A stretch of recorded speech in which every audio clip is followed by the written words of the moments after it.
हमारा जो मार्जिन रहेगा वो एक बहुत ही बड़ा मार्जिन होगा।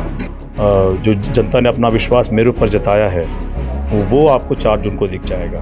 उस दिन जो मंच पे हुआ, उस सभा में हुआ, वो बिल्कुल हमारे लिए मर्माहत करने वाला विषय है। महिला प्रत्याशी जो खुद को यहाँ की बेटी बोलती हैं, उनके मंच पे अगर किसी महिला का अस्मिता का, इज्जत का अगर रक्षा वो नहीं कर पाई, तो जमुई की बेटियों, बहनों और माताओं के अस्मिता, इज्जत की रक्षा वो कैसे कर पाएंगे। तेजस्वी जी को और जो महिला प्रत्याशी हैं उनको माफ़ी मांगनी चाहिए थी, जो आज तक उन्होंने माफ़ी नहीं मांगी है। नरेंद्र मोदी जी के जो 400 पार के लक्ष्य है उसको पूरा करें। नमस्कार, लाइव सिटीज देख रहे हैं आप और मैं आपके साथ राजेश। प्रथम चरण का मतदान अब समाप्त हो चुका है। जमुई में भी मतदान था, जमुई लोकसभा क्षेत्र में मतदान था।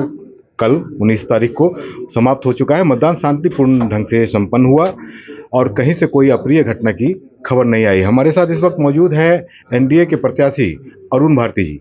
बात करते हैं उनसे, कैसा रहा चुनाव, कैसा रहा सर, कल का चुनाव कैसा रहा? कल का चुनाव बहुत अच्छा रहा। लोकतंत्र का जो महापर्व था, कल उसका फर्स्ट फेज ख़त्म हुआ।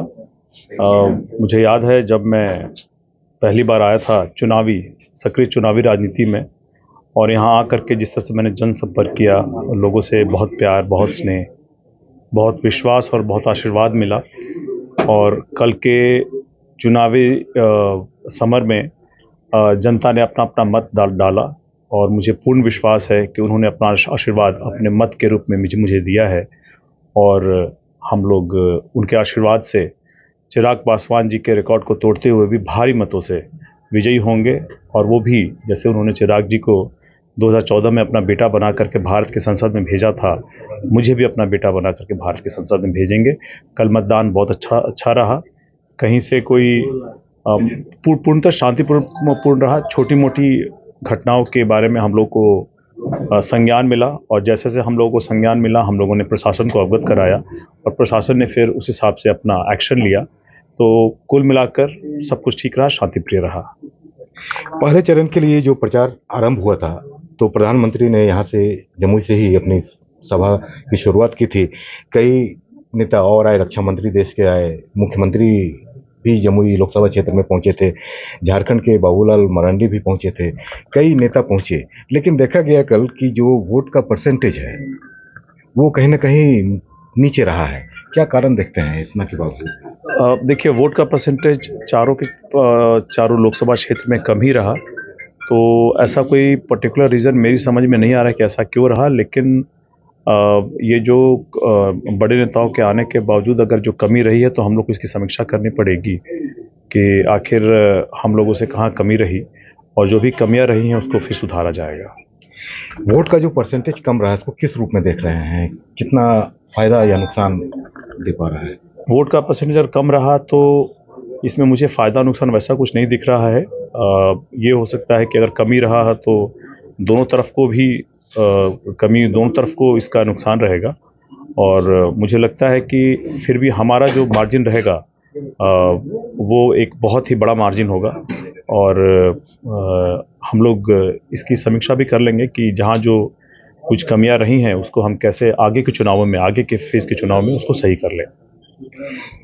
देखा गया कि बूथ पर आप भी घूमे होंगे, हम लोगों ने भी देखा कई जगह पर कि बूथ मैनेजमेंट जो होता है उसमें थोड़ा, कई जगहों पर देखा गया कि पोलिंग एजेंट भी नहीं थे, या इस तरह का मिस मैनेजमेंट क्यों हुआ? ऐसा क्या कारण? देखिए, हम लोगों ने पूरी एक स्ट्रैटेजी बनाई थी, एक रणनीति बनाई थी सारे पोलिंग एजेंट्स को हर बूथ पे उपलब्ध कराने की।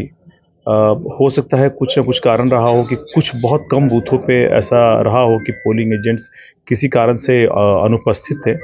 ऐसा जहाँ भी हमारे संज्ञान में आया, ऐसा जहाँ से भी खबर आई, उसका हम लोगों ने तुरंत ऑल्टरनेट अरेंजमेंट करके वहाँ पे फिर बूथ पे हम लोगों ने पर्ची को अवेलेबल कराया, और वोटिंग सुचारू रूप से चला। इसमें जो कमी थी हम लोगों ने तुरंत उसको पूरी की। जो मतों का ध्रुवीकरण हुआ, यहाँ पर मुख्य रूप से आपका मुकाबला, आप एनडीए से हैं, मुकाबला आरजेडी से था, तो ध्रुवीकरण जो हुआ उसको किस रूप में देख रहे हैं? देखिए, हम लोग जब भी बात करते हैं तो समाज की बात करते हैं, हम लोग जात की बात नहीं करते, हम लोग समाज की बात करते हैं, हम लोग जमात की बात करते हैं। ऐसे में मुझे लगता है कि जमुई लोकसभा के हर तबके का मुझे प्यार मिला है, मुझे आशीर्वाद मिला है और इसी विश्वास के साथ मुझे ये पूर्ण विश्वास है कि हमारा जो जीत का अंतर होगा वो महागठबंधन के प्रत्याशी से बहुत ज़्यादा होगा। जो समीकरण है, बिहार में जातीय समीकरण भी चलती है, जो समीकरण आप देखें चुनाव में या पहले से जो बना हुआ समीकरण है, उसमें आपका समीकरण क्या कहता है? देखिए, मैं आपको पहले बता चुका हूँ कि हम लोग पर्टिकुलर एक समीकरण, एक जात की बात नहीं करते हैं, जमात और समाज की बात करते हैं और ऐसे में मुझे हर समाज का आशीर्वाद मिला है और चूँकि हर समाज का आशीर्वाद मिला है तो मुझे पूर्ण विश्वास है कि हर समाज के लोगों का जो आशीर्वाद मिला है उन्हीं का ही मत कन्वर्ट होकर के ईवीएम में गया है और इस आशीर्वाद को लेकर के जो जनता ने अपना विश्वास मेरे ऊपर जताया है वो आपको 4 जून को दिख जाएगा। चुनाव के 2 दिन पहले वीडियो वायरल होने का सीन चला, वो काफ़ी वायरल भी हुआ वीडियो, गालियां दी गई मंच के नीचे से।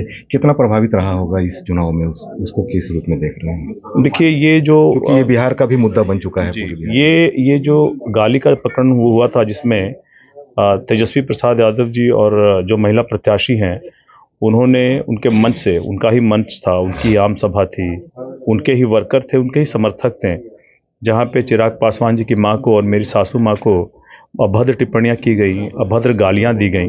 ये बड़ा ही दुर्भाग्यपूर्ण था। ये हमारे लिए राजनीतिक मुद्दा नहीं है, ये हमारे लिए पारिवारिक और व्यक्तिगत मुद्दा है। हम जितना आदर उनके माता पिता का करते हैं, हम उनसे ये अपेक्षा रखते हैं कि हमारे भी परिवार का, हमारे भी माता पिता का वैसा ही आदर हो। लेकिन उस दिन जो मंच पे हुआ, उस सभा में हुआ, वो बिल्कुल हमारे लिए मर्माहत करने वाला विषय है और ख़ास करके इसलिए कि तेजस्वी जी खुद वहाँ मंच पे मौजूद थे, महिला प्रत्याशी भी खुद वहाँ मंच पे मौजूद थी और एक महिला प्रत्याशी जो खुद को यहाँ की बेटी बोलती हैं, उनके मंच पे अगर किसी महिला का अस्मिता का, इज्जत का अगर रक्षा वो नहीं कर पाई तो जमुई की बेटियों, बहनों और माताओं के अस्मिता, इज्जत की रक्षा वो कैसे कर पाएंगे? इस चीज़ के लिए तेजस्वी जी को और जो महिला प्रत्याशी हैं उनको माफ़ी मांगनी चाहिए थी, जो आज तक उन्होंने माफ़ी नहीं मांगी है, सिर्फ सफाई दे रही हैं। अगर एक आम सभा में, इतने बड़े नेता के आम सभा में इतनी बड़ी बात हो रही है तो जो नेता होते हैं उनकी जिम्मेदारियों का दायरा बड़ा होता है। ऐसे में उनको अपने वर्कर के लिए भी जिम्मेदारी लेकर के माफ़ी मांगनी चाहिए थी। वो माफ़ी नहीं मांग रहे हैं, सिर्फ सफाई दे रहे हैं, जो कि सरासर गलत है। वो तो कह रहे हैं, दुर्भाग्यपूर्ण है। वो तो कह रहे हैं कि क्यों तूल दिया जा रहा है इसको, मुझे भी गालियां दी जाती है। देखिए, राजनीति में कटाक्ष होते हैं, एक दूसरे के ऊपर टिप्पणी होती है, लेकिन कभी भी पारिवारिक और व्यक्तिगत टिप्पणी नहीं होती है, खास करके जब वो टिप्पणी गाली के रूप में हो।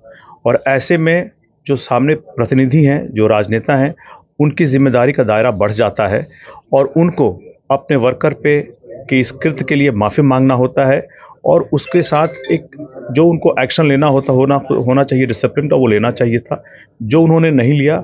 ये दुर्भाग्यपूर्ण है।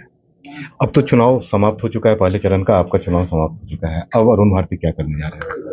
अब हम लोगों की, यहाँ की जनता के आशीर्वाद लेने के बाद अब जो बाकी 4 लोकसभा की जो सीटें हैं, जहाँ से हमारे प्रत्याशी मैदान में हैं, वहाँ जाना है, उनके लिए काम करना है। हमारा लक्ष्य है कि हम 5 की 5 सीट जीतें और नरेंद्र मोदी जी के जो 400 पार के लक्ष्य है उसको पूरा करें। लक्ष्य पूरा करना है। यहाँ क्या क्या कमियां दिखी जो आगे के चुनाव में आपको काम आ सकता है? देखिए, कोई भी इलेक्शन, कोई भी राज्य, कोई भी देश परफेक्ट नहीं होता, कमियां होती हैं। इसकी समीक्षा की जाएगी और समीक्षा होने के बाद जो भी सही कदम होगा वो उठाया जाएगा। एक बार समीक्षा हो जाने दीजिए, समीक्षा में जो भी बातें ना आएंगी हम लोग के प्रकाश में, उस पर काम किया जाएगा। चलिए, धन्यवाद, बहुत बहुत शुभकामनाएं अरुण भारती जी। तो ये थे हमारे साथ लोक जनशक्ति पार्टी रामविलास के प्रत्याशी, एनडीए के भी प्रत्याशी हैं अरुण भारती। क्या कुछ कहा सुना आपने? तो बने रहिए हमारे साथ, देखते रहिए लाइव सिटीज। अगर अब तक आपने चैनल को सब्सक्राइब नहीं किया है तो सब्सक्राइब कर लें। फेसबुक पर अगर आप वीडियो को देख रहे हैं तो पेज को जरूर लाइक कर दें और ट्विटर पर भी हमें फॉलो करना मत भूलिएगा। धन्यवाद।